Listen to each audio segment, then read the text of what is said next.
Welcome to This Explainer. Right now, we are unpacking a massive, yet oddly silent shift in how we get around, and honestly, how we pay for it. If you've looked at your vehicle expenses lately and felt a sudden wave of sticker shock, well, you are absolutely not alone. Today, we're going to explore a very specific, modern mystery. Why are car costs suddenly skyrocketing? And why is the traditional model of car ownership just fundamentally breaking down right before our eyes? Get ready, because you're about to learn something entirely new about the hidden economics parked right in your driveway. Okay, let's dive into this. If you've been incredibly frustrated by sudden, massive repair bills recently, consider yourself completely validated. Think about it. Just a few short years ago, a rock hitting your windshield meant a quick trip to the mechanic and, maybe 150 euros out of pocket, no big deal. But today, that exact same crack can cost you up to 2,000 euros. Literally. We're going to break down exactly why this is happening, where on earth that money is actually going, and most importantly, how you can protect your wallet moving forward.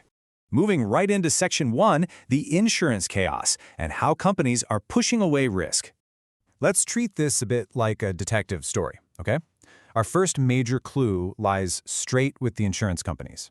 If you drive a modern car, they are actively trying to shed the risk of weather events and high mileage.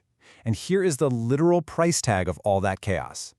Not too long ago, basic policies that covered your glass and natural events were, well, incredibly affordable, maybe an extra 100, 150 euros. Now, those exact same fundamental coverages have absolutely exploded, pushing past 1,300 to 1,400 euros a year just for standard policies.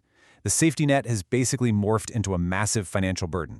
Which brings us to Section 2, the true cost of technology and the hidden price we're all paying. Now, it's super easy to just point the finger and blame greedy insurance corporations for these wild price hikes, but the truth is actually structural. Take notice of this acronym, ADAS, or Advanced Driver Assistance Systems. A piece of glass on your car is no longer just a piece of glass. It is a highly sensitive computer, housing complex arrays of cameras and sensors. When you replace a windshield today, you aren't just swapping out the glass. You are paying for the incredibly costly mandatory recalibrations of all these internal systems.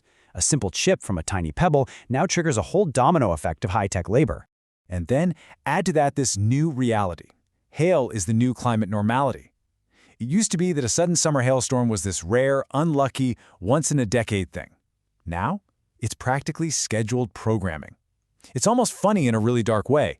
A 10-minute weather event while you're just inside getting groceries can completely ruin your financial month. Because these intense weather events are so incredibly common now, they have completely broken the traditional mathematical models that insurance companies used to rely on. So, the crucial point is this. Considering these exorbitant fixed costs and the fierce depreciation of modern vehicles, does it still make any economic sense for a private individual to go out and buy a 40,000 euro flagship car?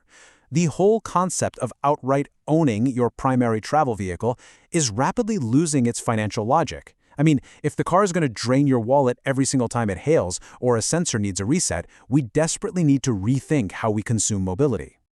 That brings us to Section 3, the dual-track strategy, or splitting your mobility. If the old model of just buying a nice car is fundamentally broken, how on earth do we survive this? Well, the analysis proposes splitting your mobility needs down two completely different paths. Here is exactly how the dual-track strategy breaks down. For the city, you own a cheap electric city car. Think of it as your pack mule, super low maintenance, incredibly cheap to run for those daily commutes. But for long trips or holidays, you use short-term rentals. By renting the big travel car only when you actually need it, you completely avoid being bled dry by uncontrollable maintenance, expensive tires, and out-of-control insurance premiums. Now let's look at Section 4, the crossroads. Do you rent or buy? It's the ultimate high-mileage dilemma. But hey, what if the dual track just isn't for you, and you absolutely need a primary car for heavy daily use? Well, your next best move depends entirely on exactly how many kilometers you drive every single year. And this brilliantly illustrates the breakdown. If you drive under 20,000 kilometers a year, long-term rental wins hands down. It gives you a perfectly predictable expense and zero worries about sudden insurance spikes. However, if you drive over 25,000 to 30,000 kilometers a year, and crucially, you do not have a business VAT number, the math completely flips. Renting becomes terribly uneconomical because of harsh penalties for those extra kilometers, making buying the most rational path forward. But I do have a really quick warning for those high-mileage drivers out there. Even though purchasing is the mathematically rational choice for you, it comes with a harsh reality check. By owning that high-mileage car, you must absorb the intense costs of comprehensive or casco insurance all by yourself. Plus, all that extraordinary maintenance we talked about earlier, that falls squarely on your shoulders. So yeah, you dodge the rental mileage penalties, but you take on all the financial risk of the high-tech sensors and the completely unpredictable weather. This all brings us to a rather sobering realization, which is summed up perfectly in this quote from the analysis. The car has become an unpredictable industrial cost. Think about that. The era of viewing the automobile as a safe financial asset, a reliable investment, or purely an economic status symbol. It's effectively dead. Today, a modern vehicle is a volatile liability that can drastically impact your monthly budget without any warning whatsoever. To summarize all of this, the modern consumer's challenge has completely shifted. It is no longer about finding the perfect dream car to just put in your driveway and polish on Sundays. The new goal is finding the exact right mobility formula, whether that's the dual-track strategy, long-term renting, or strategic buying, to actually protect your wallet. We just have to be smart enough to prevent a simple summer thunderstorm or a cracked piece of high-tech glass from turning into a massive financial drain. Which leaves us with a final, really vital question to think about. How will you adapt your mobility to this new world? Are you going to stick to traditional owning and just risk the elements? Or are you ready to embrace renting and the dual-track method?